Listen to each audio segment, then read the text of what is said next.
everybody. Happy Friday. All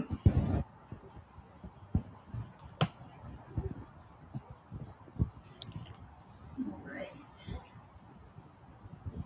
If anyone's having trouble hearing me, let me know.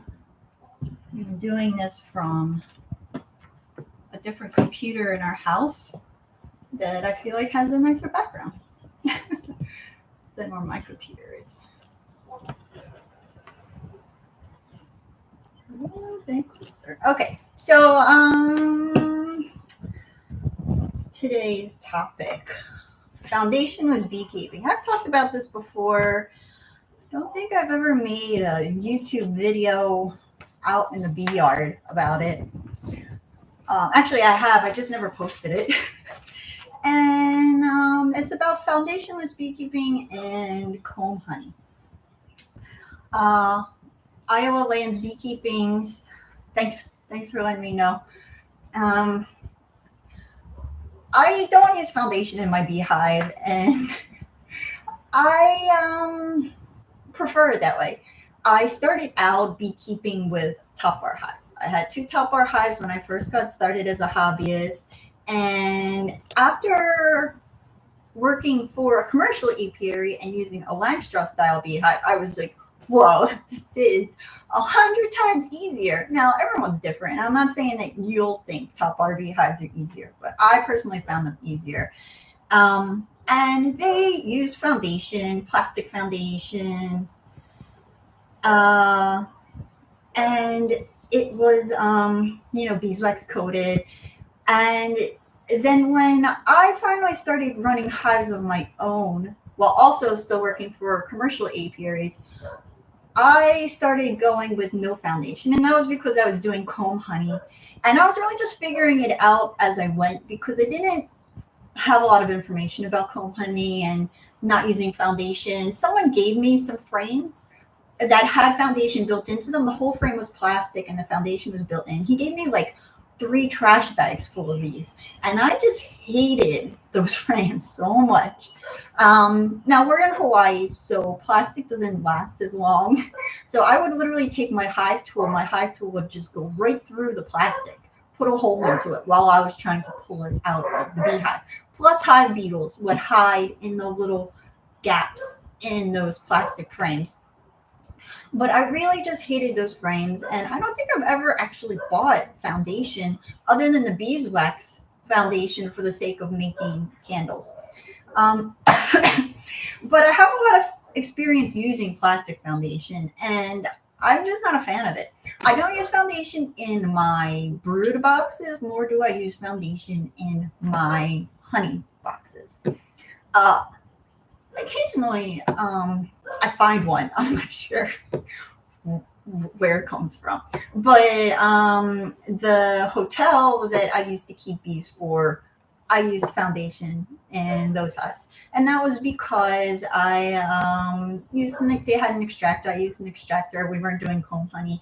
And then also I had a flow hive at that property. So the flow hive is one step past foundation. The comb is built out. You buy the frame with the comb built into the frame. The bees don't build the honeycomb, and the bees just fill up the comb with honey, nectar, and then you slit those cells, get broken in half, and honey comes out. So I tried all 3, and this is how I run foundationless hives and how I harvest comb honey. I do have a PDF on how to harvest comb honey that I'm going to put in the video description after this is over. I don't know if it's CAZ or CAS, but they say I hate my flow. That's unfortunate. I'm sorry to hear that because it's expensive. I did message them just a few days ago, the flow company, because I made a video that was called like a brutally honest review of the flow hive. And it wasn't bad. There was things that I liked about the flow hive and things I didn't, things that I wish I could change, and times that I recommended it and didn't recommend it to people. But some people were really mad at me about this, and it was really one of the first videos I posted to YouTube, and one of my more popular ones. And so I contacted them and said, like, hey, I'm thinking about making a new one, that because it's still actually pretty popular and getting 500 plus views a week, and I'm thinking about making another one, but I would like it to be a little updated with the newer version of your hive in case you've made changes to it and it's a little bit better than it was. And they just sent me some generic email that said, we are so happy that you are a Flow Hive user. If you'd like to become an affiliate, visit this webpage. And then the webpage just was like, if you are a nonprofit, and or if you are in the educating people about beekeeping, fill out this form or this form. So I didn't fill out any forms and will now be making another video about the flow hive. I was given that flow hive by somebody when I put bees on his property. He bought it for some reason, even though he wasn't a beekeeper. And when I had hives on his property, I tried it out and put one on the resort. But now that I don't keep bees for the resort or on that guy's property, I gave the flow hives back, and I do no longer have a flow hive. Okay, so foundationless beekeeping, this is what I do. I run I just put a wooden frame into my beehives. I do not put a little strip hanging from the frame as like a starter strip for bees to build off of. I literally just put an empty frame that you would build and put together, and then just put that in the beehive totally uh, unaltered by me. And what I found is that there are really important things to the bees building comb in these frames without foundation, without connecting them to the frame next to it. One is that your hive has to be totally level. I mean, like, it has to be level, not just using like a level app on your phone, but you want this hive to be level. Hives that are on a hill or a little bit off, that's when the comb starts to um, go in different angles, which is really interesting. And I'm not exactly sure what the bees are doing when that happens, or what they're experiencing that's making them more inclined to build their comb in different directions. But that part is really important. The second part is that you have to keep that bee space. So a lot of people like to put 9 frames in a 10 frame box, and that gives you a little more wiggle room. The frames aren't completely touching, and especially once your frames get full of propolis and are sticky, it makes it easier to pull these frames out. Also, when you have more spacing between your frames, the comb tends to be a little bit fatter, and so you might bring in a similar, almost as much honey, but without having to spin as many frames. I believe it's more of a European thing to have these, like, but I could be wrong. It might be popular all over the world, but to put the spacer in your hive. So that way you know that there is a specific gap in between your frames, and you can do 9 frames in a 10 frame box and use this spacer. I've never done that at the commercial API I worked for. I just eyeballed it and had a little bit of a gap between the frames. But I always did this once there was already comb drawn out. If you have a totally empty frame with no foundation, you want to have that bee space, which is roughly 3/8 of an inch, and you want 10 frames in a 10 frame box, or 8 frames in an 8 frame box. Now, working with a top bar hive, you also want, of course, top bar hives, you don't have the option. You have to be foundationless, and you want those bars to be, have that 3/8 of an inch gap. Now, if you're making the top bar hive, you really just like want to making sure that those bars are the right width, so that you're not giving the bees too much wiggle room uh, for them to make their comb really fat in all different sizes. But with a typical lime straw style beehive, or a hive where you're putting frames in, you really just want, it's a lot easier. You just keep that bee space, and you want that 10 frames in that 10 frame box. And those are the two really important things to your comb not going across frames. If you want, you can put, say, your frame. I really should have had a frame with me. Some of your frames have these little slits where you would put your foundation. Instead of putting foundation in there, you could put a popsicle stick, and you would take If you don't have any slit in there, then you can just take beeswax and melt it and just drizzle a little line straight across right down the middle of the top bar of your frame. If you have a popsicle stick there, then you can just drizzle beeswax on the popsicle stick, one, to keep it in there, and then also as just like off the bottom of it so that the bees can build off of that. And bees are a little bit more inclined to build places where there's already beeswax and it smells like bees. And so what I found personally as a benefit of this is that every time I put frames with foundation, the plastic beeswax coated foundation, into a box, and I also put a frame that is empty, the bees will build honeycomb in those empty frames 100% of the time. Before, like every single time, they will build in an empty frame before they touch the foundation. Now, I have absolutely no experience putting beeswax foundation into a beehive. I would assume that they would be a little bit faster to build off of the beeswax foundation over the plastic beeswax coated foundation. But when they have an empty frame, they just start building comb a lot faster. And so the cells are going to be all different sizes. You're going to see cells that are, even within the worker bee comb, you're going to see cells that vary in size.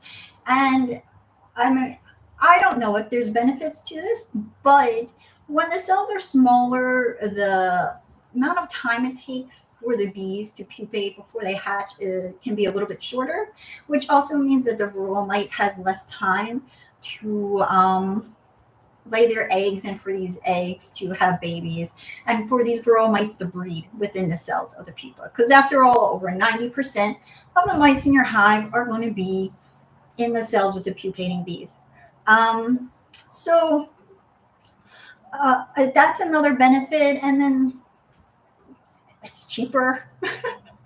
You don't have to worry about having the right size foundation for the right size frames. You don't have to worry about where this beeswax came from. If there's chemicals in the wax, you don't have to worry about are there effects of putting this plastic in your hive. So if you are concerned about, there are two primary concerns a lot of people have when I talk about foundationless beekeeping. And one is that they're afraid there are going to be a million drones in the hive, because after all, and I mean, that is another benefit to foundationless beekeeping. You don't have to worry about putting that drone foundation in your hive, or how much drone foundation or where. But some people are concerned that the bees, given if it's up to them, they will have a lot of drones. And some hives do. But unless this is your business and you are looking to harvest as much honey as possible, I don't see why you care. Honestly, like, what does it matter if your hive has a lot of drones in it? The drone cells are the ones that the varroa mites go to. That's the ones they prefer when they are looking to lay their eggs. And so you have frames of drone comb. You have no foundation in there. What you can do is, when you find drone cells, if your mite population is high and you don't want to treat, or it's not a good time to treat because it's summertime and there's honey in your hive, you can take a knife and cut out everywhere you see pupating bees that are drone cells. There might be just a section of the hive, it might be an entire frame. Take those out, freeze them, and you are bringing down your varroa mite population by quite a bit without having to introduce any kind of chemicals or taint your honey. And if you ever do queen breeding, if you see queen cells in your hive and you don't want that hive to requeen, which is swarm, but you want to make a split, you can always take a knife and cut that queen cell out of that comb and put it into the split you have without having to take the entire frame. There are benefits to not having that plastic sheet in there and for you to have the ability to cut sections out. And when you are cutting out those drone pieces of a frame, because the bees won't make drones like on just a solid frame all the time. Sometimes it's just a section of the frame.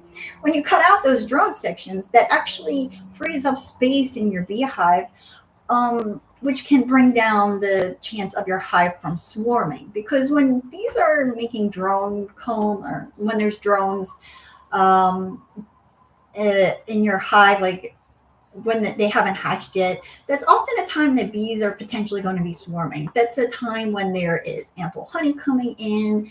And so pulling out a lot of those drones, that drone brood, will give you space in your hive, places for your bees to build new comb, places for the queen to lay. And that's the key to preventing swarming. You can't just add honey supers on top of your beehive and say, why didn't my bees swarm? It's because they don't just need space anywhere, they need space in their brood nest, because it's all about space for the queen and space for those nurse bees. It's not about space in the overall home. So that is a benefit to the foundationless beekeeping, and that's foundationless beekeeping within your brood boxes.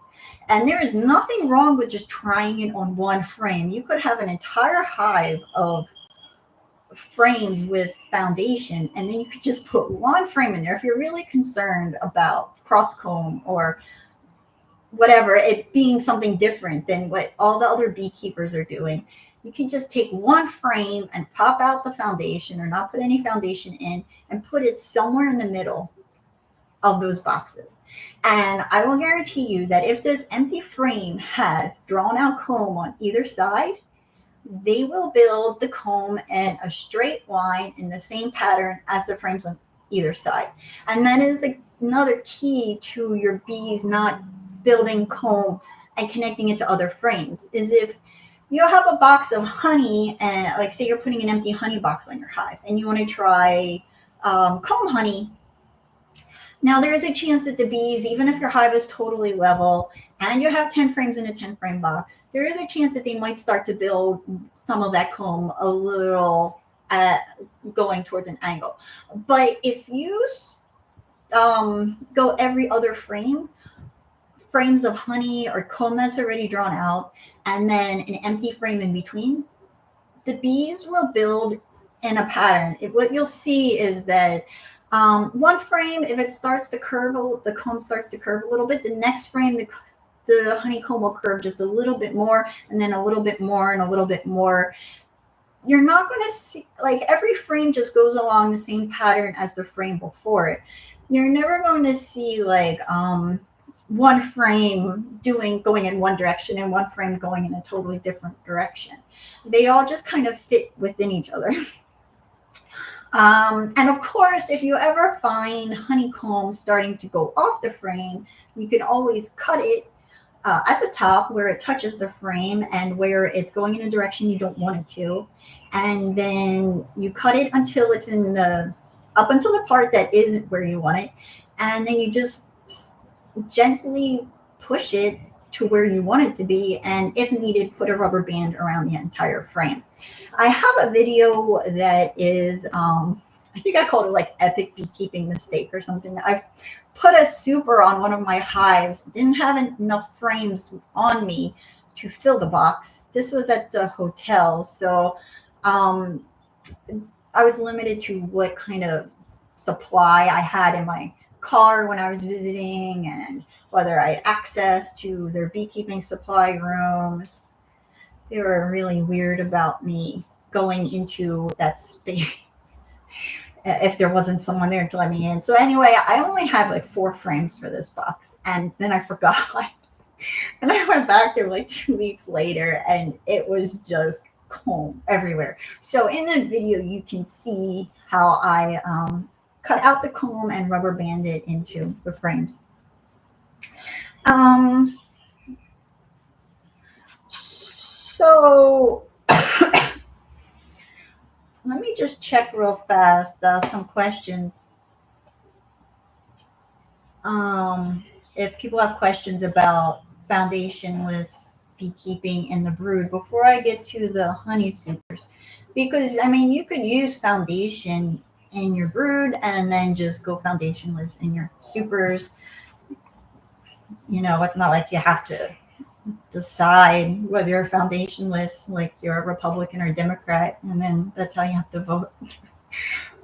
You could try all kinds of different things.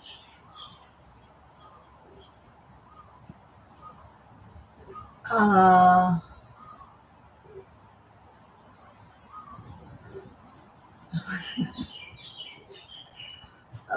let's see. Can you mix frames, some with and some without panels? Yes, of course you can.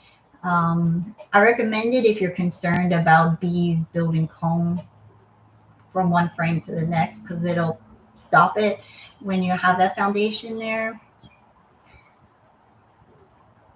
I'm currently going with licensed polystyrene. Anil supposedly has a good R factor, but I think it is plastic.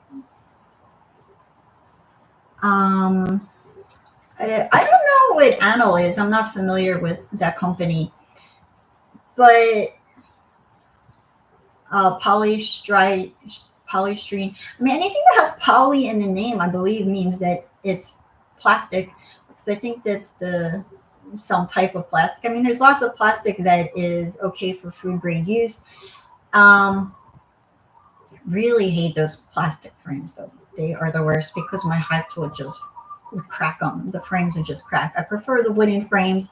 And even if the ear of the wooden frame breaks, you can even buy frame savers. You get a pack of like 15 for $10, and it's this metal thing that you nail to your frame, and it's a metal ear for your wooden frames. These things can just like last for decades.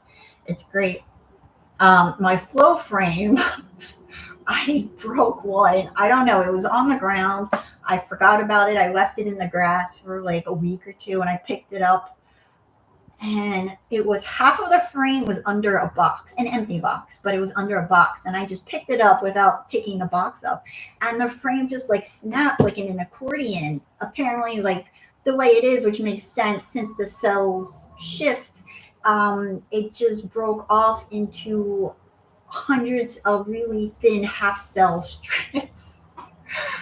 So if you have a flow hive, be careful with it, be gentle, because those frames, the foundation can be a little fragile since they do shift like that. Michael Schaefer says, help me understand queen cells. They are always built around a cell with a larva, or is the larva out in the queen cell?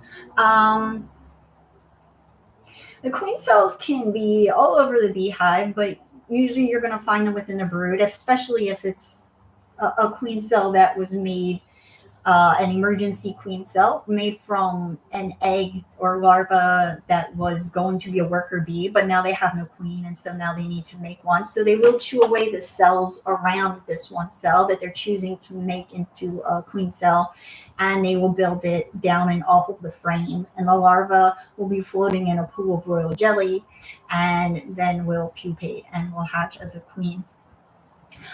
So sometimes they will be at the bottom of the frame, and you won't be able to cut them off. And if you really want to take it out of the hive, you're going to have to take the whole frame.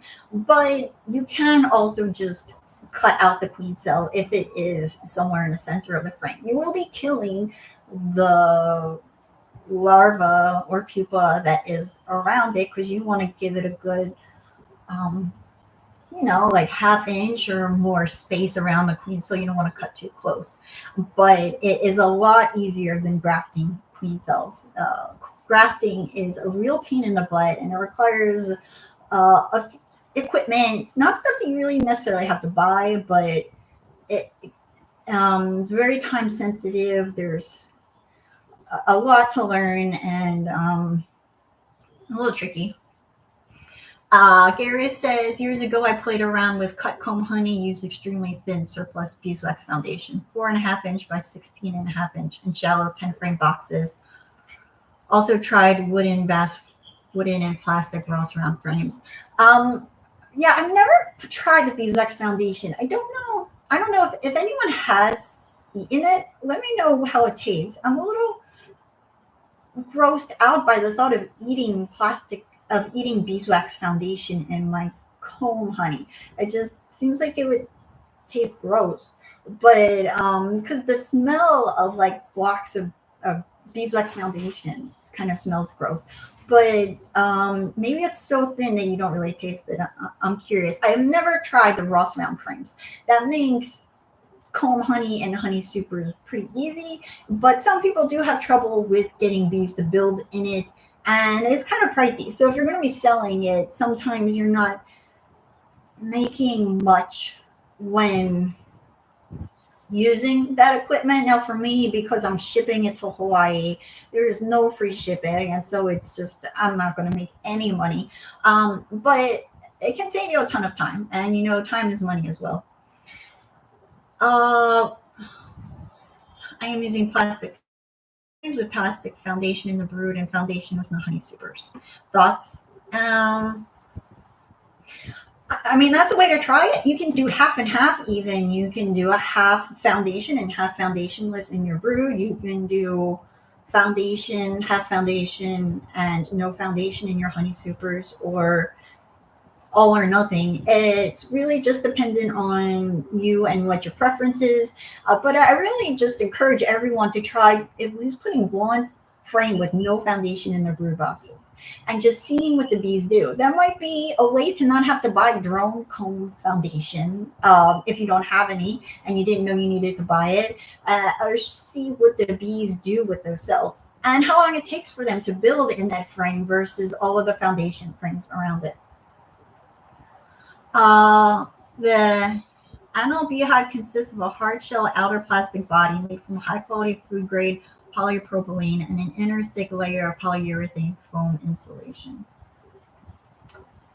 Well, that's great for people in cold climates because then that's much better insulation than those thin pine beehive boxes that most beekeeping supply sites have, and has a 10-year warranty.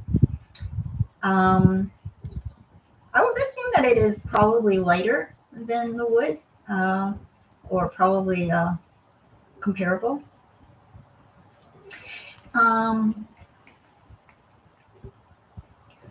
Gary says, for me, the most important part is getting your bees to build straight combs without foundation that can create form and structure those cells in any direction from one side of the box to the other. I really found that if your hive is level, it's just not a problem. People just really think it's a problem.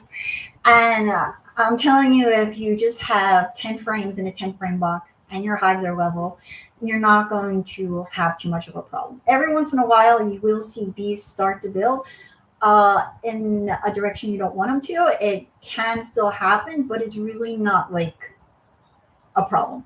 Also, a lot of people think, so let's go on to the honey supers and foundationless in your honey boxes. One benefit is that you don't have to buy foundation. Another is that you can harvest comb honey. And another is if you don't want to introduce plastic into your beehive, then you don't have to. The downside, some people do think that you need foundation in order to use an extractor, and you don't. I don't personally own an extractor because I do like 100% comb honey in my hives. And at this point, since I'm doing a lot more education and have 2 small children, I've stopped running a business that was primarily my income was selling my honey. So I don't have hives that like, I just don't have yards of hives like I used to, where I was, selling a ton of honey. So I don't have an extractor now. And then Beaver was willing to ask me if they could send me one for free in exchange for making a video. So I took it and I spun 4 frames with no foundation in that extractor. And 2 other frames, actually, the comb was cracked. It wasn't even, there was like good gaps. Like the comb wasn't even solidly attached to the frames, but the extractor had a speed on it. So at a speed of like 3 or 4, it spun the frames in a couple of minutes, and none of the comb was broken at all. I wouldn't recommend doing it on a really hot day when the comb is going to be really soft and warm. But I mean, my air conditioning wasn't on, and it's Hawaii, so it's never like really cold here. And I didn't have a problem using an extractor with my foundationless frames. The bees can build comb across one frame to the next, but again, if you just have a handful of hives or less, you're probably opening up your beehive every other week. And so if you see one frame starting to go a little bit in a direction off the frame, you can always just push it. Just like give it a little nudge back to where it should be, and that's it. If it's dangling by a thread onto the frame, then put a rubber band around it, and the bees will actually reconnect it to the frame where it's supposed to be, and they will chew the rubber band off, and it will be dangling somewhere inside your hive.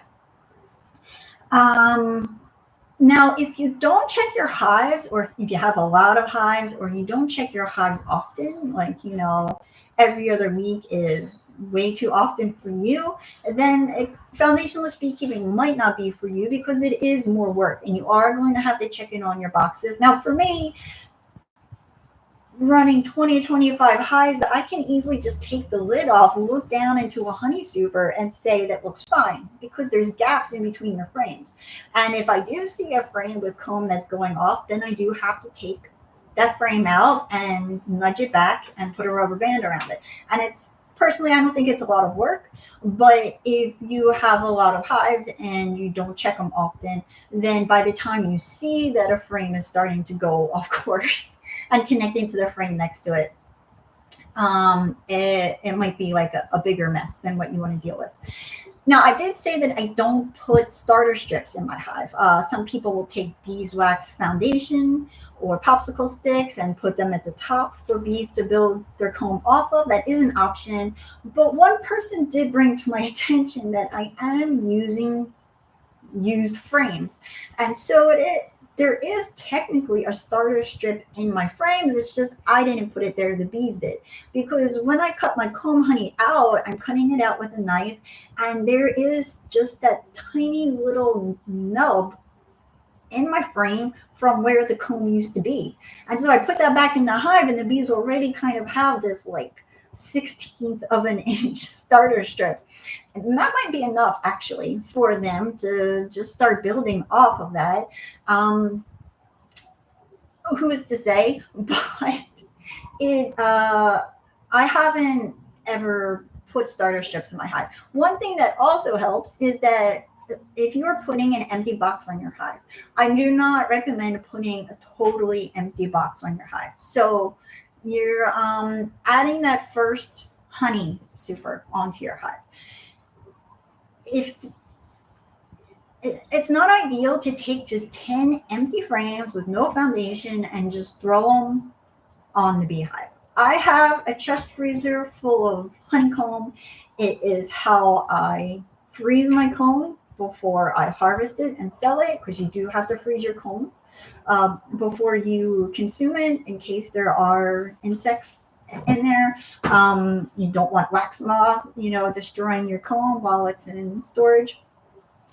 This chest freezer is also how I store spare frames of honey, because I don't feed my bees syrup. I just store honey frames in my freezer and feed it to the bees as needed, or when I make splits. And so when I put a honey super on a beehive, I will take some frames that are in my chest freezer. It might be just empty comb, just a teeny little piece of comb in the frame. It might be a whole frame of honey, but I will put ideally 3 in that box when I put it on my beehive. So it'll be like 2 empty frames, a frame of honey or drawn out comb that I have in storage, another 1 or 2 frames, a frame of drawn out comb, another couple empty frames, and I will stagger those frames of comb, because again, when the bees have that like line of honeycomb already drawn out, the next frame they usually follow in that same pattern as the frame next to it, and the frame after that they follow in the same pattern. And so they just eventually they might start to build one frame that starts to veer like a little bit and curve a little bit, and then the next frame will curve a little bit more, the next frame will curve a little bit more. So that's why you just want to check your hives every few weeks, so that you can catch that frame that's curving just a little bit before the rest of the hive is also curving. So it really helps to have a couple frames in there staggered. And when you're using brood boxes, you put a second brood box on, you take some frames of brood from the box already on your hive, put them in the second box, and then take some empty frames and put them in that first brood box. And so then you already have some frames already drawn out in that second box, and then empty frames around it. And that will help a lot. But again, if you're checking your hive once a week or every other week, the bees are not building comb that fast. They, you just have to worry about it. If they just swarm, then bees build comb really fast. And there are some times in Hawaii when there is something that is blooming, and if your bees are in the right spot during a big bloom and there's not a lot of bees competing with them, there is a chance that they can fill up a super in like, mm, I don't know, in weeks. But most of the time, that is not the case, and you're going to catch them veering off direction pretty fast. But again, like if it's a concern of yours, just put in a couple frames of no foundation in between frames of foundation and see how it goes.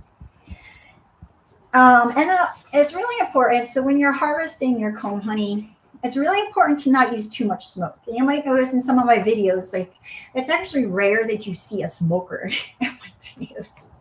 I bought a smoker like a decade ago, and it is kind of broken, and I so rarely use it.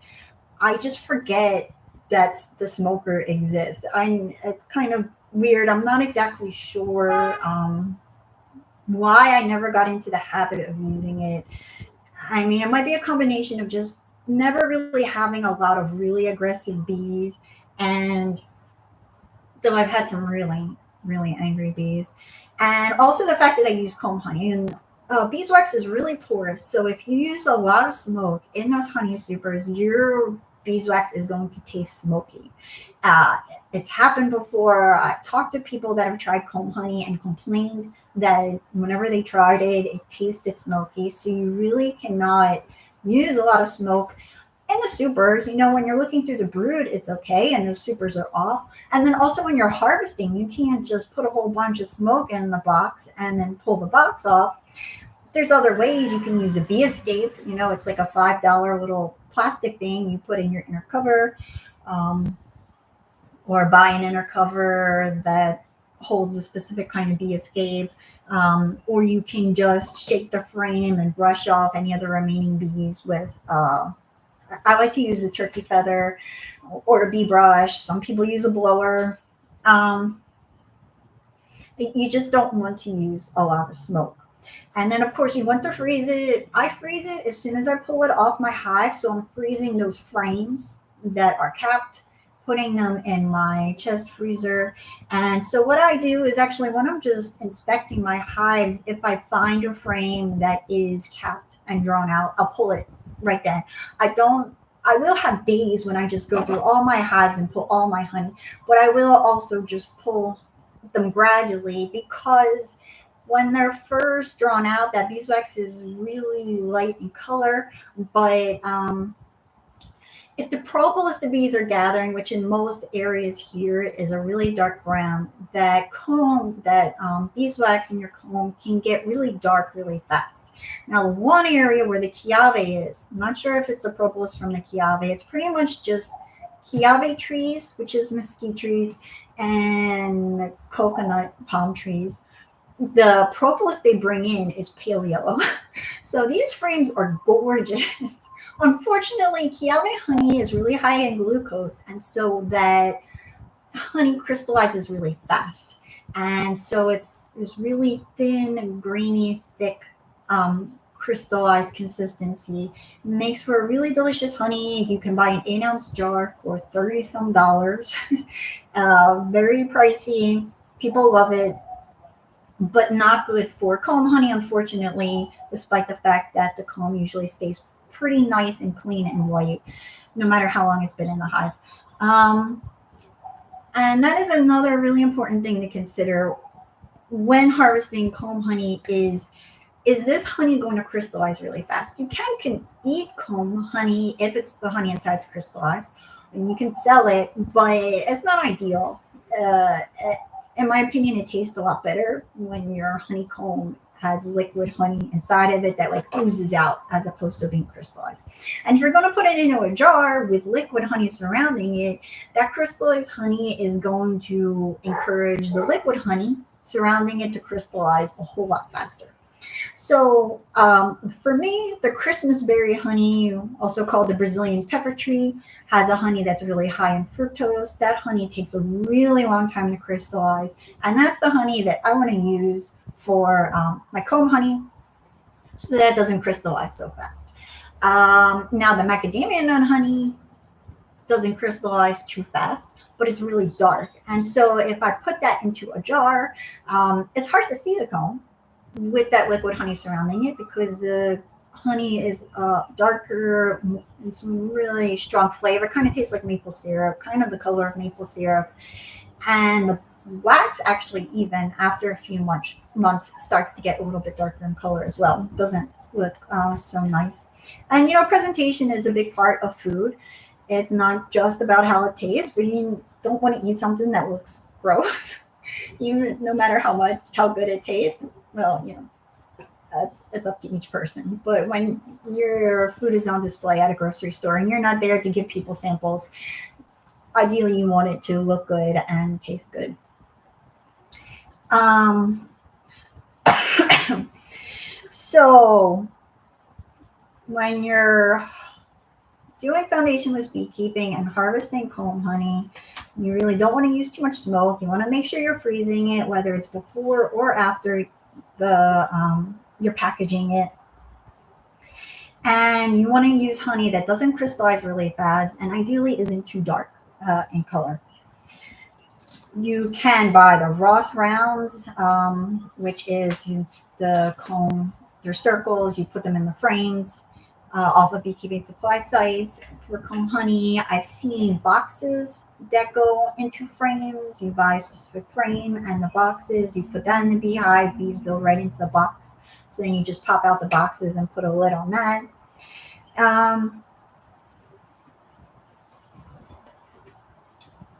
Another thing, if you're freezing your honeycomb, not only is that for the sake of killing, wax moth or other insects that might be on it, but also it does delay the crystallization process quite a bit. It will eventually crystallize, but it will take a lot longer.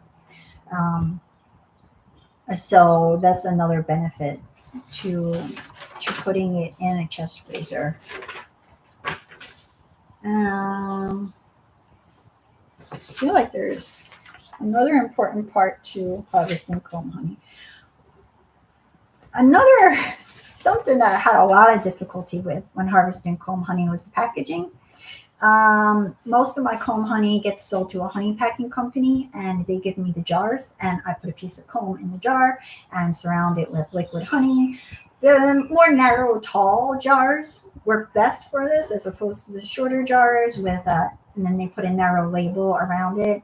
But I have sold the ones in the plastic cases, and those are a lot harder to keep from going bad because the hard case, it doesn't have a seal on it, and then you shrink wrap the case, but that's not airtight either, and it's pretty time consuming. You put the cover on and then you put in a shrink wrap bag. You have to seal the bag and then heat it up with a heat gun or a hair dryer, and they will last a while, but it's not going to last forever, the way honey would if you had it in a 5-gallon bucket.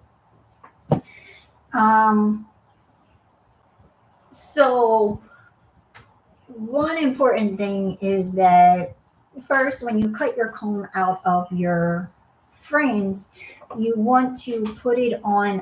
What I did was I got giant baking sheets from a restaurant supply store. So they're too big to fit in my oven. And I have one on the table that I'm cutting because it's big enough to fit a frame. I will cut my frames on that. And then I have another one that I also have a rack on top of. And then after I cut my comb out of the frame, I will put it on the rack for a lot of the honey to drip out. Some people like the look of having liquid honey inside their cases with the honeycomb, but I found that with shipping and stuff, those shrink wrap bags and stuff aren't really going to keep that from dripping out a little bit. So it's something to keep in mind if you're going to be putting them in those plastic cases. Oh, thank you. James Johnson says, will a light honey flow cause the bees not to build in a foundationless frame? That was the other important thing I want to mention. If you want to do comb honey, You want to do that when there is a big honey flow, preferably at the start of the honey flow. If you buy, especially if you're investing in something like the Ross rounds or those square cases, it is really common for people to do that after the bees have built up the first super. Because, of course, you want the bees to build just regular frames of honey so that they have something to eat over winter. And then you're like, okay, well, now I'll try some other stuff. But now the honey flow is coming to an end, slowing down, and the bees aren't so inclined to build comb. And that is another huge benefit to not going harvesting comb honey, is that if you use an extractor, you spin your frames, then you have these frames we call wet frames with drawn out comb, but they're empty. You store them. Chest freezer is ideal. And then you give it back to the bees, and they already have something to put their honey in. Otherwise, bees have to build comb on their own. And in order to build honeycomb, they have to consume a lot of honey. And then bees will secrete the beeswax plates and mold it into honeycomb. Now, they will do this if they need honeycomb, but if they don't need honeycomb, then they aren't just going to build comb just because they have nothing better to do or because there's empty space in the hive. So when it comes to foundationless beekeeping in your brood boxes, I found that bees will build comb faster on no foundation than on frames with foundation. But once it comes to putting supers on your hive, bees will often fill those boxes up slower when you're doing comb honey, because now they have to consume honey, build the honeycomb, and then fill it up, as opposed to you already giving them honeycomb and then being able to fill it up. I don't know if that makes sense, but it's not so much the benefit of using foundation versus non-foundation. It's the benefit of just harvesting the comb versus not harvesting the comb. You don't need to use foundation, but if you are just spinning your foundationless frames or frames with foundation and giving the comb back to the bees, then they're going to bring in more honey because they didn't have to consume any honey in order to build their comb. That is a downside. You need a good nectar flow in order to do comb honey. Otherwise, if you just want to try comb honey for yourself, put just you don't have to use foundation. It's just harvest one frame for comb honey and do the rest with an extractor. It's whether that's the crush and strain method or harvesting the comb, you don't want to destroy the comb in your honey supers unless you have a really good reason to, or your bees bring in a lot of honey and there's a lot of food for them and it's not a big deal. The hardest part for me, especially with doing comb honey, is finding a good place for my bees where there is an abundance of food. Without an abundance of food, my bees are not going to be building comb and filling it up to the extent that I can do a big harvest. So that is a really big part to comb honey. That's not necessarily foundationless beekeeping. That just comes to taking the honeycomb from the bees, because it's all the same. You want to harvest pollen, bee bread. You want to harvest mostly pollen. If you want to put a pollen trap on your hive, if you want to harvest comb honey, if you want to harvest honey, there's only so many bees and so many hours in the day and so much resources you can take from them. If you take pollen off your hive and put a pollen trap on it, they're going to bring in less honey. If you want to harvest honeycomb and not only take honey from them, but also take the comb from them, there's going to be less honey. If you just want the maximum amount of liquid honey possible from your bees, then you should not take any pollen from them and not take the comb and just take the liquid honey using an extractor.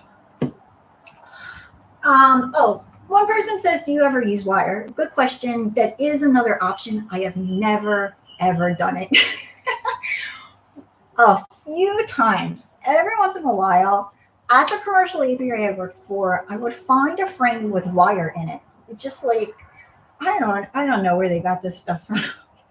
They just have like so much equipment over the decades, and every once in a while I find that, and so I've seen it. I've seen bees build off of it. I have never done it. It looks like a lot of work, and I don't. You know, you can still harvest. You don't need the wire in order to use an extractor. Uh, you can extract just fine, assuming that your extractor has speed, so you're not just spinning it like super fast and breaking it. Um, I don't know the other benefit to using the wires because I don't really know if that's enough to encourage the bees to build in a straight line as opposed to them connecting it to another frame. It might, but I would think that if that's your concern, you should just use a beeswax foundation starter strip or just beeswax foundation. And that would be a lot easier to put in than the wire. The wire just looks like kind of a pain in the butt. If anyone's tried it, let me know. I could be wrong about how much of a pain it is to put in. It just looks like a pain. And you need specific frames, I believe, or maybe you just have to drill holes on the side bars to put the wire in. If you can't tell, I don't like to build equipment. I hate putting together frames. I think I hate that almost as much as putting a treatment in my beehives. They're like the two things I really despise doing. My husband bought a nail gun one year, and it was like the best thing ever because it finally, at least I was building frames a lot faster. So having to put wire in my frames when I don't really see the benefit, I just have never tried it because I haven't had a good reason to. On a side note, one other thing I wanted to mention was when I interviewed Michael Bush, he doesn't use foundation either in his brood boxes. And the other thing that he does for his treatment-free beekeeping practice is he slices off a little strip on either side of all of his frames. So he actually puts 11 frames in a 10 frame box. And he doesn't use foundation. And he said that that is his key to natural beekeeping and the bees dealing with varroa mites. I believe it's something about the cell sizes and disrupting the laying of those varroa mites, and for them not be able to lay as much. That can help the bees deal with mites. Now, that is interfering with your bees' varroa mite management, I guess a little bit, but we don't really know the extent that we are harming our bees by giving them the equipment that we give them, and how much better they can deal with these pests on their own if they were their in a wild hive where they were just had free reign to build whatever they wanted to in whatever direction and whatever size and however thick and close together as they wanted. But that's what he does. He puts his frames even closer together than I do. Now, once your frames are drawn out and there isn't more comb to be built and your bees are just filling your frames up, or say there's like one empty frame on either edge of your box, then you can space out your frames and take that 10th frame out and just have 9 frames in a 10 frame box. But while your bees are building comb or haven't built comb yet, that's when you want 10 frames in a 10 frame box.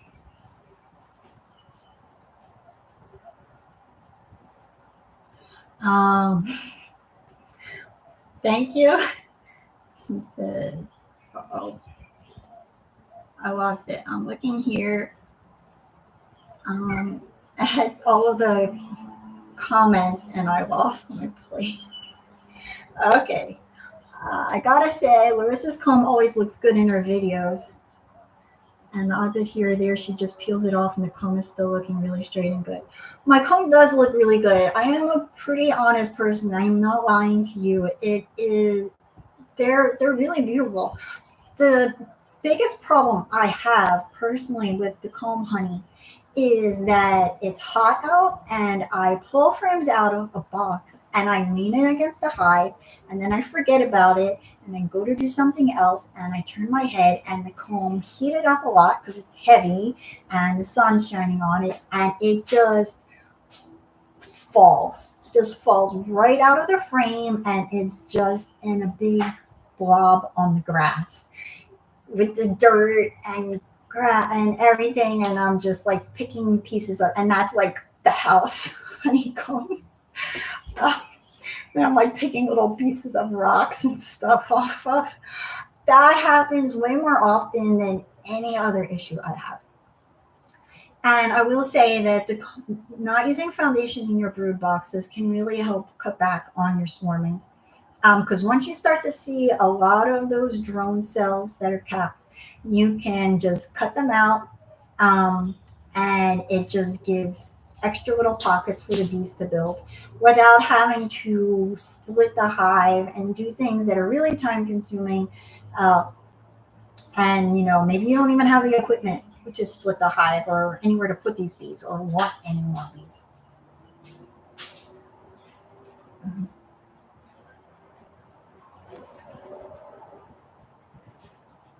Man, Gary, you really just do not believe me. He says, stay a watchful eye, forming, producing straight, horizontal, and vertical comb without crazy braids, wonky bridge, or cross comb. Hard to take out to inspect and not squish bees or your queen. Well, if you don't believe me, you don't believe me. You don't have to do it.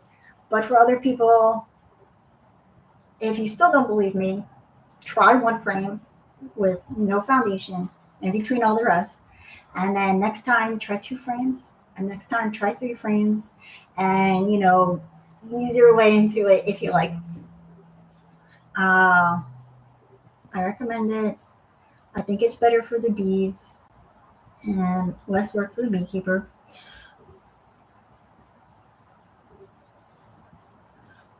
Tara says, hi, just got here. Thank you for trying to help folks with beekeeping. We want to start this year. What can you tell an extra newbie?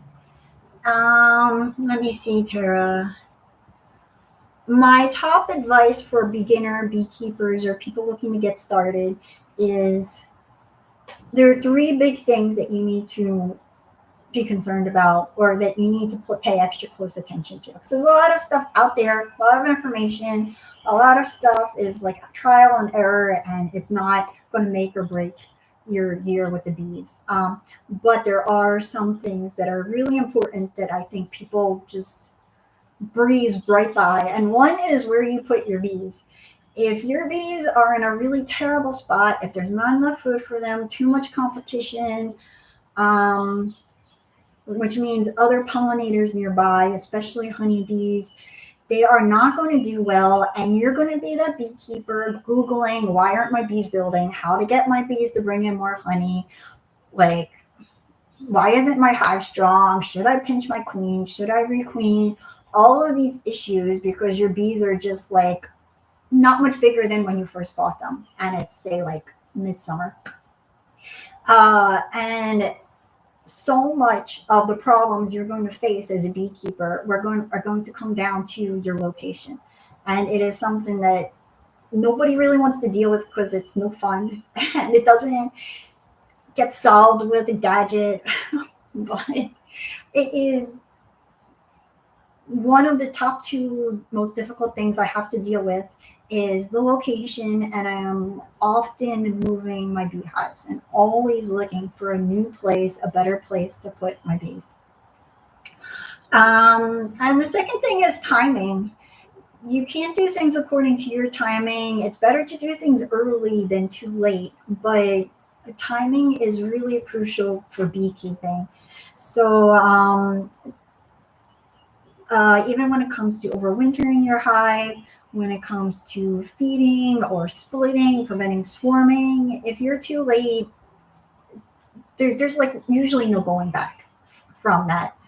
And then, of course, rural mite management. I highly encourage people to work towards treatment-free beekeeping, but I don't think that it is good to just leave your bees to figure it out or have a wait and see mentality because I don't think it will end well, especially for a beginner who has bees that you might not have good genetics yet. You can't really look at somebody who's been beekeeping for 40 years and breeding strong, healthy hives and try to do that your first year. So really know what to do for varroa mites and work your way towards using less chemicals and treatments and interfering as the years go by.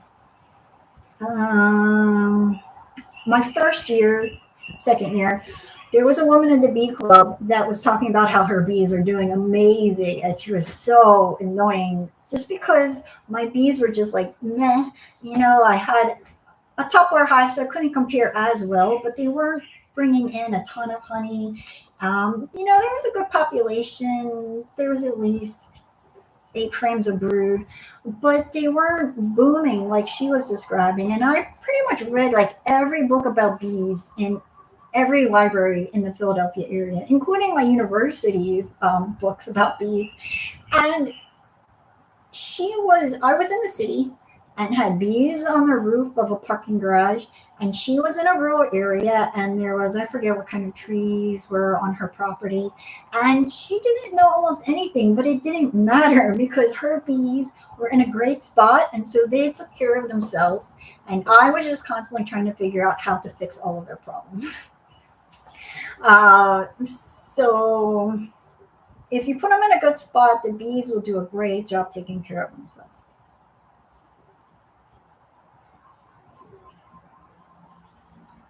Oh, okay. Yeah, thank you for reminding me. I do have a contest coming up after I reach 20,000 subscribers. So I'm going to be giving away 20 free, I think it's an annual membership to my online beekeeping course. You just have to put a comment, a nice, some sort of respectful comment, funny comment, but not rude, obviously, to any video you can find on my channel that has my son, my daughter, or my cat making appearance. But of course, the easy way to do it is if you go to the shorts section of the video. A lot of those videos have the kids in them because it's just things we're doing out for a walk and we see a bunch of ants dragging a gigantic cockroach up a wall, or we pretty much turned into a breeding ground for monarch butterflies. We currently have 5 caterpillars on our lanai, and it's very rare we don't have a caterpillar on the giant milkweed on our lanai. So that's the contest. At 25,000 subscribers, I'm going to be giving away 25 jars of honey. And so hopefully that'll be coming up soon. The contest ends at the end of the month. I'll announce the contest winners at the next live video in March. And I'll also post a reply to the comment. If you want, you can put your Instagram name at the comment so that I can send you a direct message through Instagram. That's the tricky part about the YouTube, is that you don't want to put your email address for people to see, everyone on the internet to see through the comments.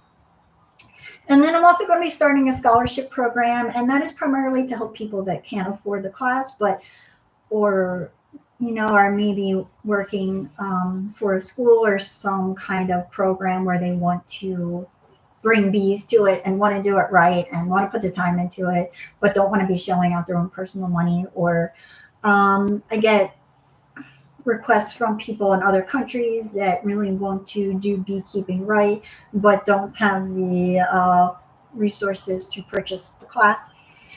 So that's going to be coming up soon this month as well. And then I already donate the course to Beekeeping for Veterans. They're based out of Canada. They help veterans learn beekeeping that are dealing with PTSD. They found that beekeeping can help a lot with people with PTSD and depression.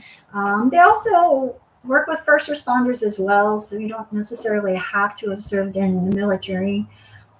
I do not know if they also will take on people in the United States. I know that's the plan, he said, but since they're fairly new and he's in Canada, that's where he's starting out the program. They also, it's great, they have mindfulness, meditation exercises as well that go on with the beekeeping course. And they connect you with a live mentor. If anybody knows how to make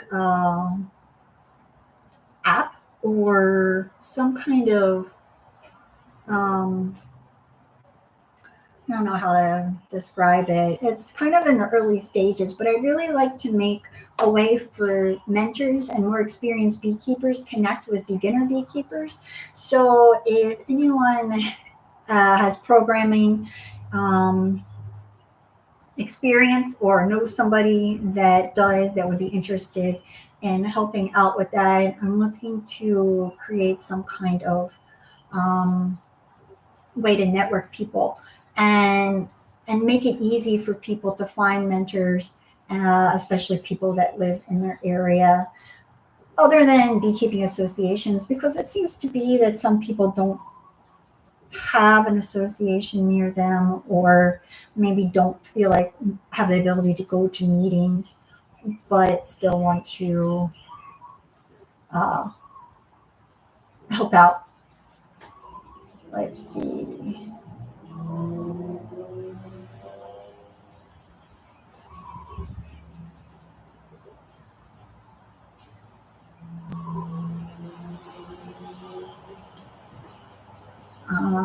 Gary says blowouts in the first year in the mechanical extractor is something to think about. I don't know, Gary. I haven't found that if you're using a small 2 4 frame extractor and it has a speed on it, you can spin it on a slower speed and do not have blowouts like or the comb breaking, even on frames that have cracked and aren't incredibly strong. But you can do that if you like. Yes, the bees will chew off the rubber band. Not always, but most of the time they do. Blaine says to a bee, 1/16 of an inch is pretty big. That's true. I'm sure it seems like a fairly decent curve for them. It's really just however close I'm getting my knife to the frame. I do have a video I made a while ago of me harvesting comb honey that I should really put up. I just can't find the sound file for it. Um, but maybe I'll just narrate in the background for you guys.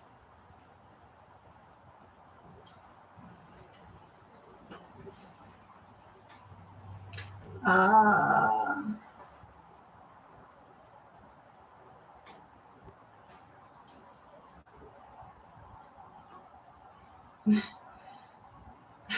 I love smoked foods and I'm trying to. I have actually put honeycomb onto a grill.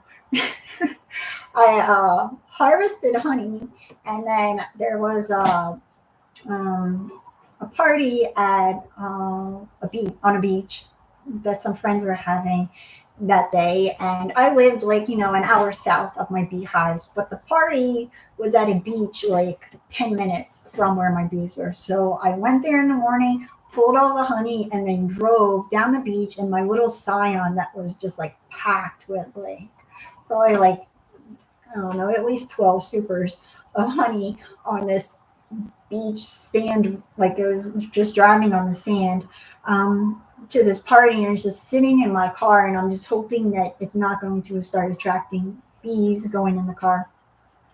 And though some bees flew out of the car once I arrived, and I mentioned to my friend that I had some honeycomb in the car. If he wanted some, they were grilling, chicken and stuff. And he said yes. So I pulled out the frame, and he went to go put it on the grill. And I was like, no, I think you should just leave it on the plate for people to try. I wouldn't grill it because beeswax is flammable and it melts. And he was like, well, what temperature? And I wasn't really sure. And I was like, I don't know, 140 maybe. I know I can heat up my hot box to up to 110 and it's not going to melt the comb. So he was like, oh, my grill doesn't get hotter than 130, which I found out later he was just making it up. Yeah, It was just like a little grill, like a little beach grill you sit on a rock. It wasn't a grill that had a temperature gauge on it. And he actually just like put it on the grill for a little bit and got it soft and a little charred, put it on the plate, and it was actually really good with the pork that they had and the chicken. So you can grill honeycomb. Just be very careful and don't have the grill too high or leave it on for too long. It's also good surrounded by sand, so it's a little bit safer.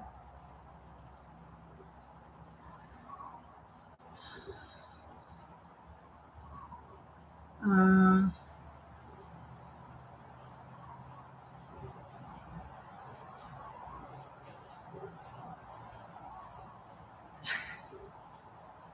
Now people are talking about CBD honey. I do not know anything about that. Richard says that he smokes his bees with hemp when needed. Never tried that. Interesting.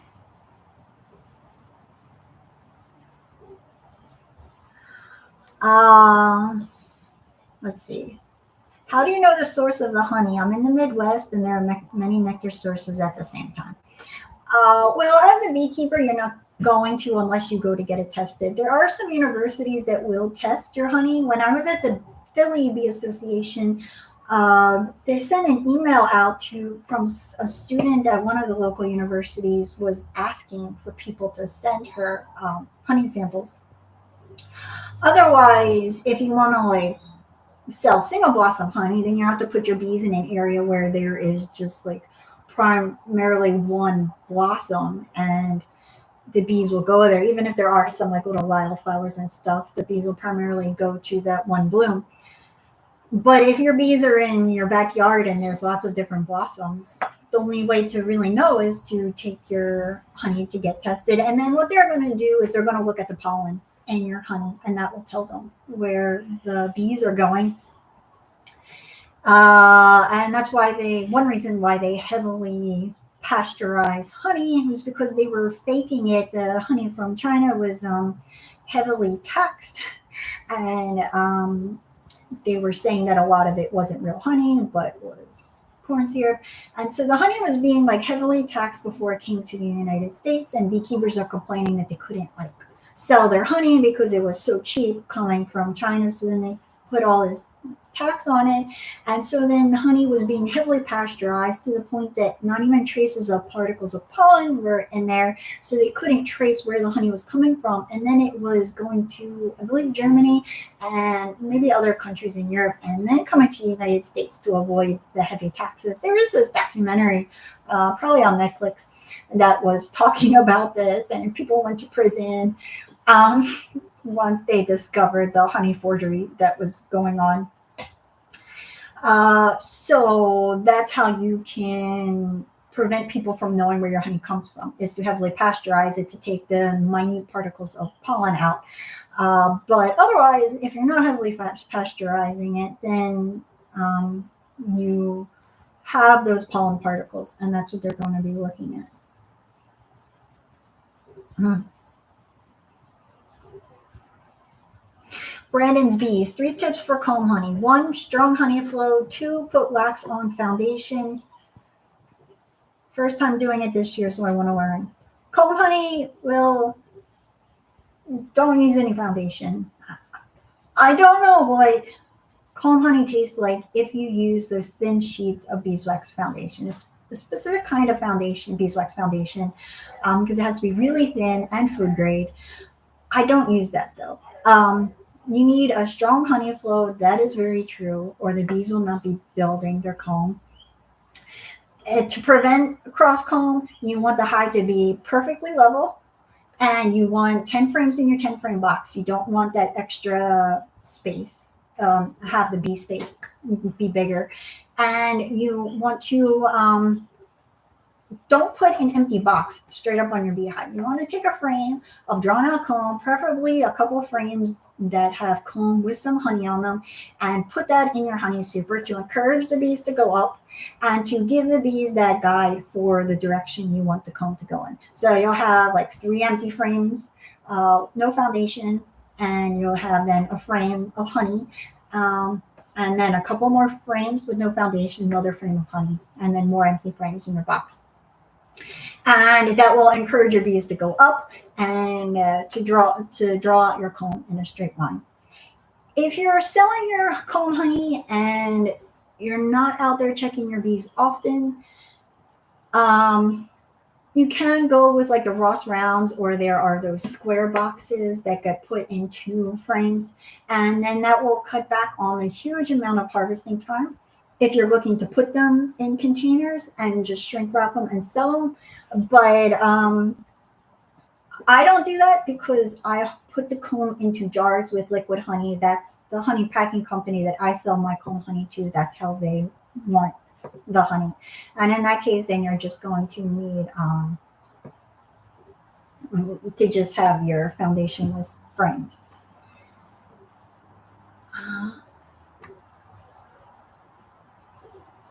Gary wants to know, when I move back to the mainland, will I start over using deeps, deep and a medium, 3 mediums? Will I try out plastic beeswax coated foundation on a couple of hives?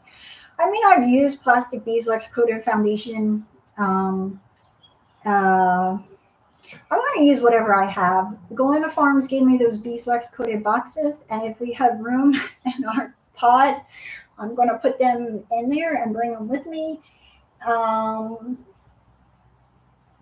And I will probably still go with deeps, mostly because I used to sell packages of bees, and there's a good chance that I will again do that. And so I'm probably going to continue to use deep boxes because that's what nukes are typically on deep frames.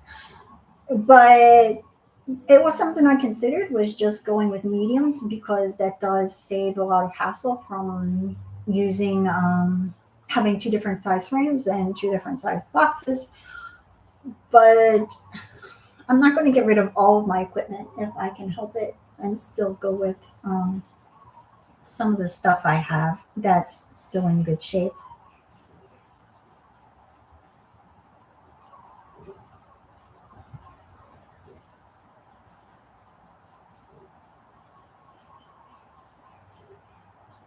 Mm,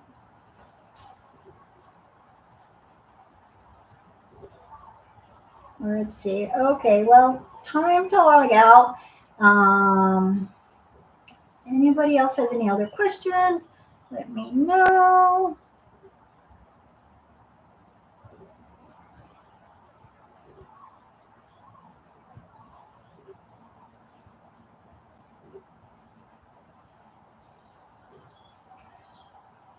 Richard says, I use Dr. Leo Wax Foundation. Smells yummy, and the bees build up so fast I cannot wrap my head around it.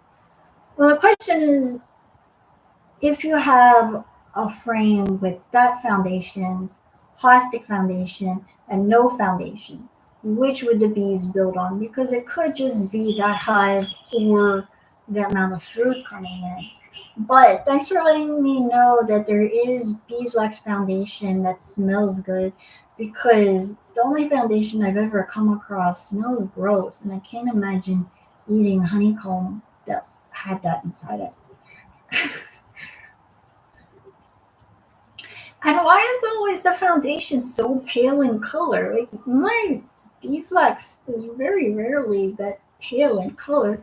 It makes me wonder if they're how they get it so pale. I know sometimes they're bleaching it, but I guess the food grade must not be bleached, hopefully. Mark says the wire is used to reinforce the comb during extraction. The foundation is used to help bees build a parallel comb instead of cross comb. He was taught this from Dr. Leo. Yeah, these are things that can help, and you guys are welcome to try them. I'm not going to say that anything is right or wrong. I'm just going to say that I don't do it, and I don't have a problem with it. I like to keep things as simple as possible, and there's a lot of ways to do things, and I always like to question why we're doing things and does it need to be done. Um, Sometimes I'm wrong. I like I asked my boss once, why do I have to fold up my veil and put it this way? Like, What's the point of this? And he was like, just do it. That's the way you're supposed to do it. And that's what he would always say. He never gave me a reason why. And then I realized that if I didn't fold up my veil, the wire actually started to get all wonky, and I ended up messing up my veil like 6 months or a year after having it. But then there are other times that he would say, you need to move your hive at least a mile away. And I wouldn't. And the hive was just fine. All I had to do was change the outside, put it against a tree or put it next to a shed or put a branch, blocking around the front entrance, and the bees figured out that they were in a new spot and I didn't have to move it a mile away. I also split a hive and put the split right next to the original beehive, and there was a little bit of drift, I'm sure, but the bees did fine. The queen was in the new split, and the queen stayed there, and the nurse bees stayed there, and they had a great population, and that's how I split my bees, and it goes just fine. So you can try things a variety of ways, but I encourage you to just see what's actually necessary. um, and what, because some things might not be, and they're just a little bit more work for you. And you don't have to do it all or nothing. You can try a few different things. You can try wire, you can try no foundation, you can try beeswax foundation, you can try plastic foundation, all in one box. Let's see what happens. I strongly encourage you to do it. I just really hope that you make sure your frames are butting up against each other, that you're not spacing them out, and that your hive is level. Um, because your hive is not going to do well. Your bees are going to build cross comb if your hive is not level. And I think that that's something that a lot of beekeepers don't know, and that they are seeing cross comb, but they never check to see if their hive is level. It might look level, but it might be tilting backwards a little bit or to the side a little bit, and you really need it level. So I have my bees on pallets, and then I put like little wooden shims under the legs to make sure that the pallets are perfectly level and that they're not moving, because if you just kind of level the ground, but if it's still on a hill, then the dirt's going to still continue to move down unless you have something like a wall or something to keep the dirt from falling down again. But if you can make sure that your hives are level and they don't start to go and become not level over the course of the summer, then you really should be fine with your beehives and preventing cross comb. It can still happen, but it's usually not that bad. And when it happens occasionally, you can redirect it pretty quickly. Um,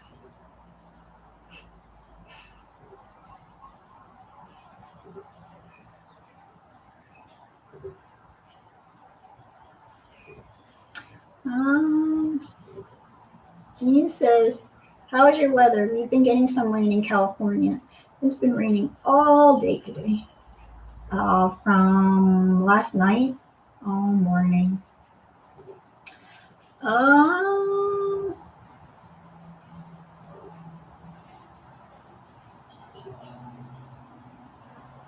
okay. I'm having a hard time finding any questions. I'm glad to see that you guys are holding little conversations amongst each other as well. Um, but sorry if I'm not noticing anyone's questions.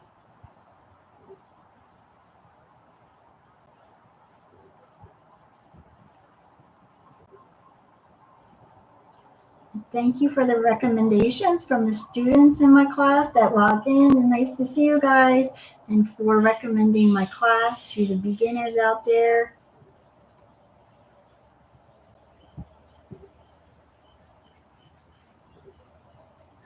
I see you says, I'm interested in starting to keep bees. If I don't want multiple boxes, how do I keep the hive size down? Uh, well, I mean, you don't really want to keep the hive size down. I mean, if you live in a cold climate or an area that gets a cold winter, um, you're not going to want to do that. The smaller the size means the smaller the population, which means the fewer the less honey that they're going to bring. And you can, and I mean, the hive size will be as small as the home that they live in. So if you put them in one box and you never give them another box, then once they're too big for that box, then they half the bees will swarm off, and you'll be left with half the bees in the box and a queen that's going to hatch. I don't recommend it because, especially if you live in a residential area, it's really not fair to your neighbors to for them to have to deal with bees swarming onto their property, and then they're not going to have enough food to sustain them through the winter. They need to bring in about 7 times more food so that they can feed themselves during the months when there isn't so much food to gather. Uh, if I mean, in my opinion, if you're concerned about the heavy weight and lifting boxes, then you can work with a long line stress style hive or a top bar hive, or you can keep solitary bees and they are living in small tunnels, and that's not beekeeping, but it is bringing bees to your area and being able to see them and spend time with them.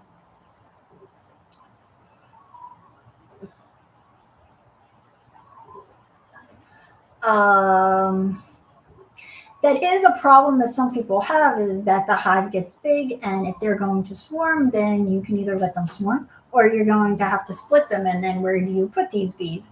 And if you're okay with that, then these bees become another beehive, and then now you have 2 beehives and 3 beehives and 5 beehives. And for some people that's okay, and for some people that's not what they want, and they don't know what to do with all these bees. um, that's really not the worst problem to have, because that means that your bees are healthy. If they are looking to swarm and you have the problem of too many bees rather than the problem of your bees not being healthy and not growing, really the best thing to do, in my opinion, is to just be in touch with a bee association and to offer people that want this brood to them so that they can take it. I mean, you don't have to sell it, you don't have to be making money from it, but there's a good chance that there's people in your area with hives that are weak or that swarmed off, that didn't have a queen for a while, and there might be people that are more than willing to go to your place and bring a box and pull some of this brood out of your hive for you and take it home with them. Um, Otherwise, you're going to have to just let them swarm off. It's just going to be, they're going to take the queen with them. So your hive's going to be queenless, and you're going to have to wait and see whether they be queen successfully or not. So it's a tricky thing, and not really, if you're not open to some kind of expansion, it's really not a great hobby to get into until you do have the space to expand. I don't personally really think it's much more work to have more than one hive. It's really just the cost of supplies, than anything. But it's really not ideal. Most likely, there's just going to be this like collapse at some point when your hive doesn't successfully do queen, if they just are in a small space and they have to continue to swarm up. I'm just basing that off of the observation hive that was at the farm I used to work at. They had a small observation hive that just held a few frames, and it was constantly collapsing. Once in a while, it would swarm off, but actually, most of the time, it would just collapse. And then they would just replace it with a new queen and a couple frames of brood and honey. So they were just never healthy. You were just kind of containing them and preventing them from being what they wanted to be, which isn't really ideal, because they just never looked healthy, honestly, except for the first day that they would bring them in, and then it would just be like all downhill from there. So you can give it a shot, but I don't really recommend it. It's going to be really hard beekeeping to try to keep your bees small.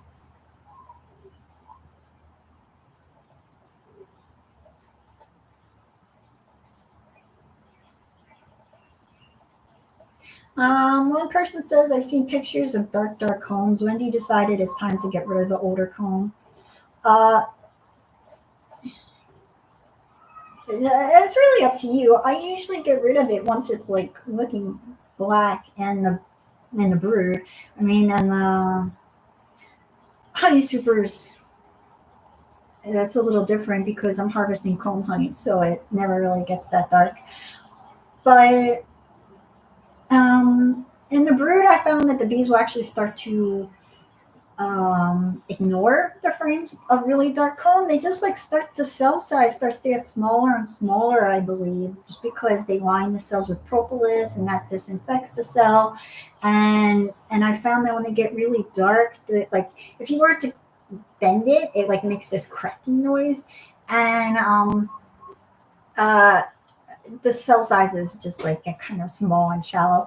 And I just found that the bees like ignore it. Once you start to see frames in your brood boxes that are really dark and are like empty, pull them out because there's a good and replace it with a new one and see if the bees prefer it and start to build in it.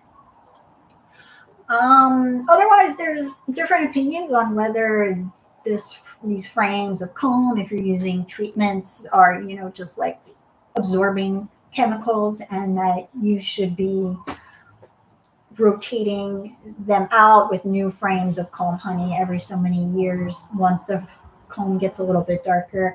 But that's really up to your discretion. I mean, who's to say how much is in the beeswax? And it's dependent on how often you're treating and what kind of treatments you're using.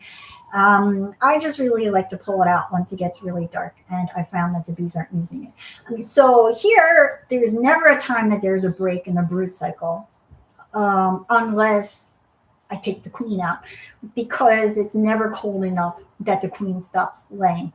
So I can't just, I'm not going to take a frame that has brood in it and just throw it in the trash because I've decided it's too dark for them. I'm going to take it once it's empty. So if your comb has brood in it, leave it until it doesn't have brood in it. Now, come the springtime, when you're opening up your hive and the queen, there's brood, but maybe not a ton of brood. It's up to you to decide whether you want to leave it. I personally would leave your frames of darker comb for the queen to lay in the springtime so that she has somewhere to lay, because it would be better than expecting the bees to build comb for her and use up their resources during a low nectar season time. But if you find in the late spring the bees are building and they're ignoring that comb and there's no brood in it, then I would recommend taking it out at that point and leaving and putting some new frames in. How many years does it take before the brood comb is thick, crackly, and should be replaced?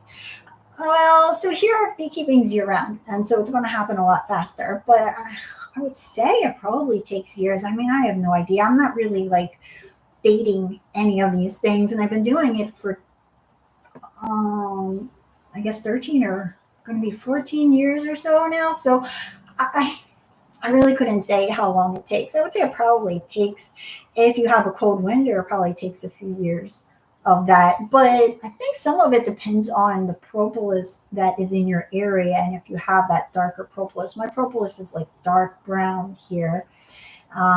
If you're gathering, the bees are gathering propolis from flowers that's lighter, which is what I've seen with the mesquite trees, then it would probably take a lot longer.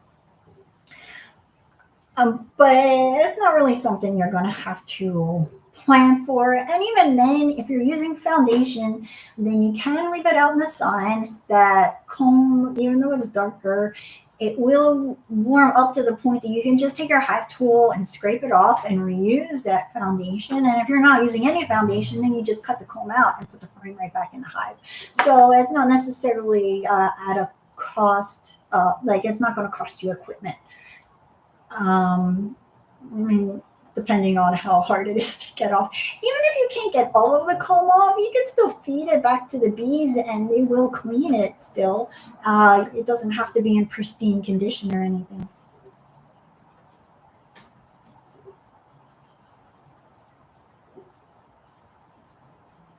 All right, I gotta go. Nice to see you all. Thank you for logging in. And don't forget to check out the contest or share with other people.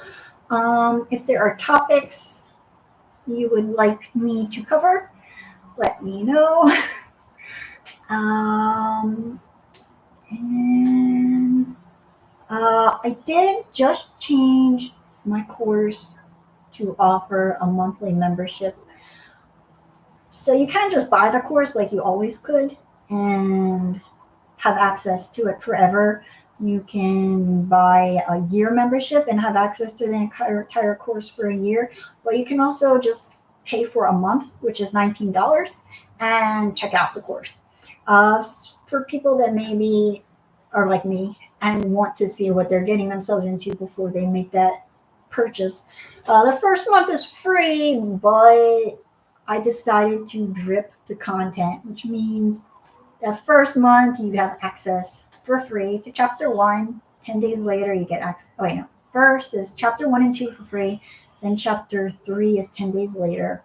And then once you pay $19, you have access to chapters 1, 2, 3, 4, 5. So once you have access to a chapter, you continue to have access to it till you cancel your membership. But you can access the entire class for free during that free trial.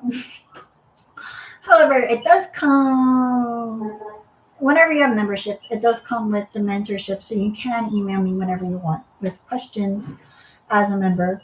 And just let you try it out and see what it's like.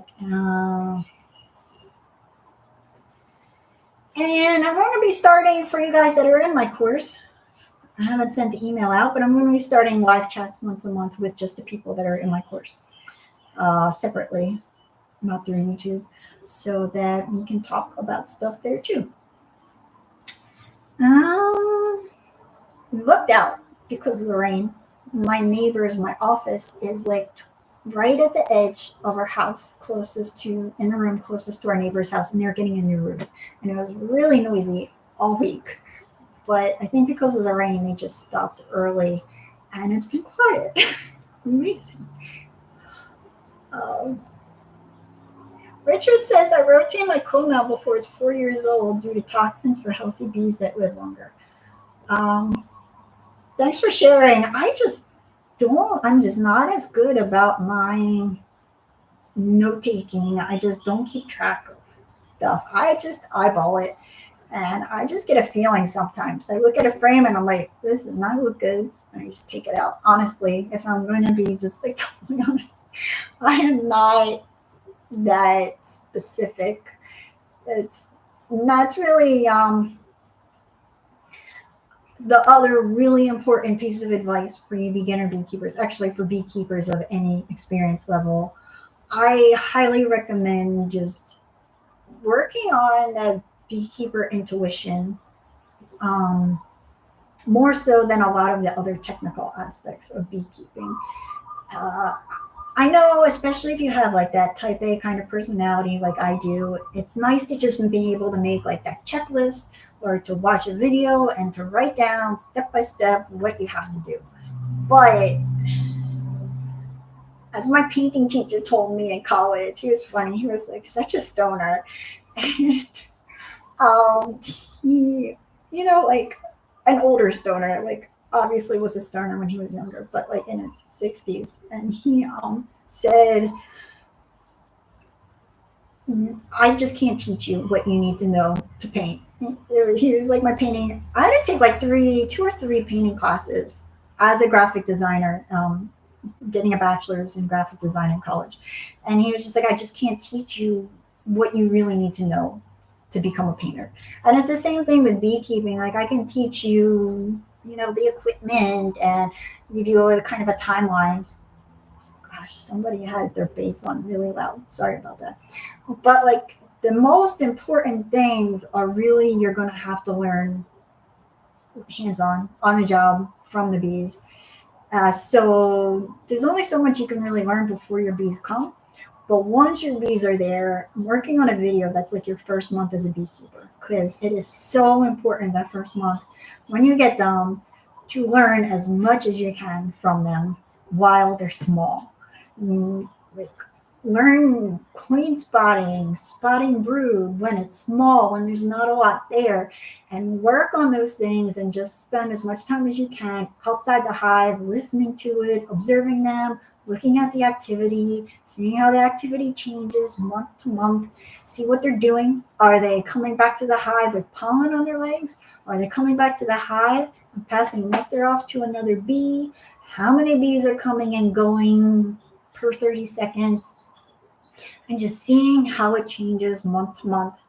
And like when you pull out a frame, when you open your hive, make it that priority to work on spotting your queen.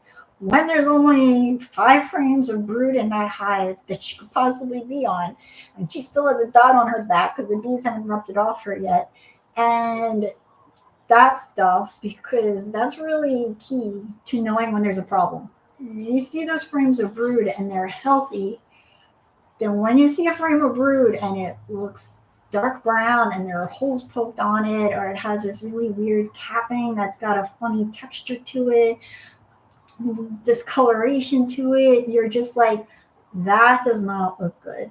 And I mean, you can show pictures and you can make a timeline for like every year you're going to swap out this frame or that frame, but like, I really think a lot of it is just trusting your intuition, knowing what's right, knowing what's healthy, and so then knowing, just with yourself, you don't have a timeline for your own body, but you know how you felt when you were 20, you know how you feel now that you're 20, 30, 40 years older, and you know what's okay and what's normal, and you know when something's wrong and when you need to do something about it.